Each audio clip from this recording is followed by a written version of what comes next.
one.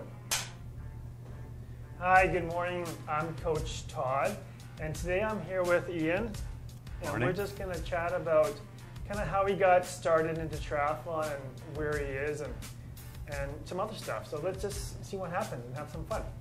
So Ian, do you remember way back when you first started, you came to the pool? Yes.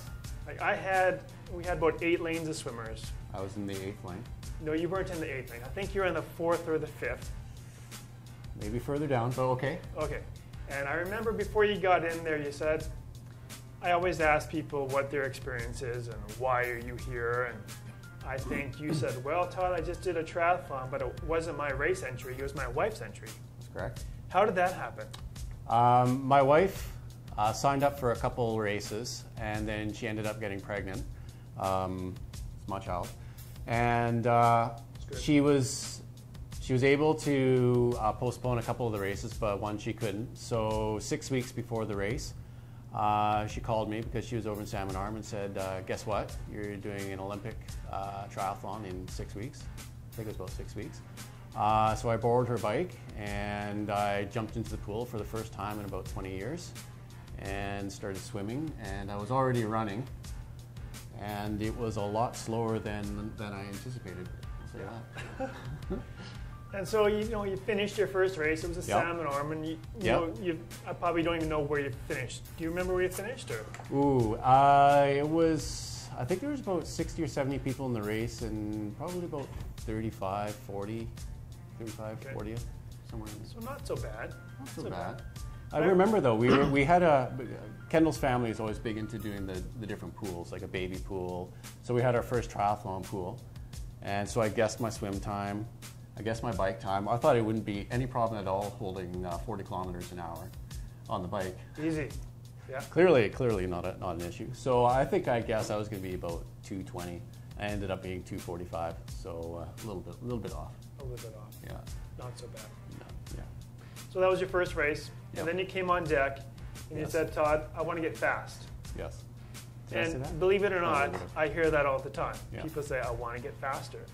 And I think you remember, you don't understand, I want to get fast. I like to compete in running, I want to be the best I can, and I want to do really good, and I want to be a fast swimmer. And I just think, okay, so you're going to start off here, and we'll see how you go.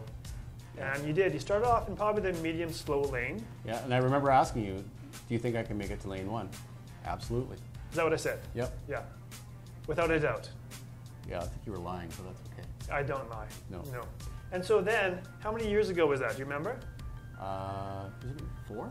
Probably 4 years. 4 years ago? And so now when we look at where you're swimming at, if we had 8 lanes in the pool, you would be leading lane number 1, which is not the slowest lane, but it's the fastest lane. Yeah. So Yeah, you've gone from medium slow to super fast in Faster, yeah. 4 years. I think it's super fast. Okay. You just did a time trial a little while ago, 1,500, and your time was 20 minutes, 19 seconds. 2019. That's pretty good. So what I want to know is, do you work full time? Yes. Do you have any kids? 2 kids. 2 kids? Yes. Happily married? Still happily married. Okay.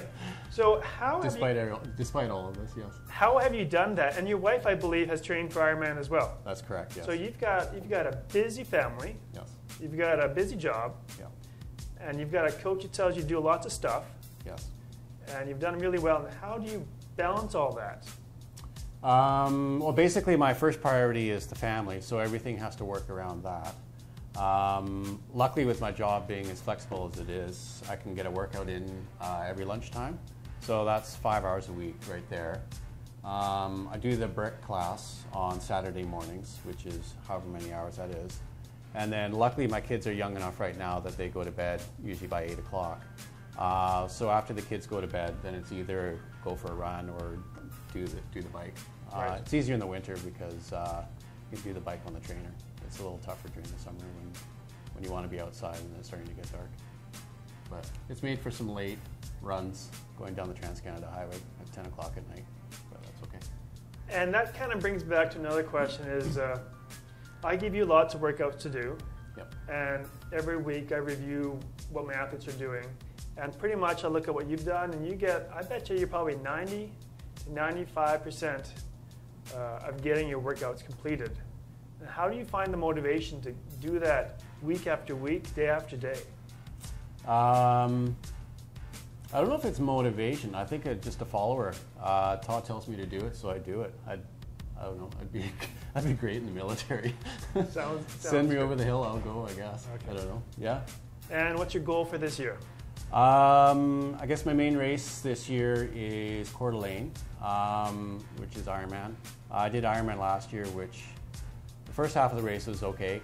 Second half was a disaster. So this time it's don't have any disasters. It's redemption time? Redemption time. Okay. Yeah. Now everyone out there probably wants to know, because Ian, in 4 years you've gone from medium slow to, I think, super fast. What is the secret to success to getting you that fast?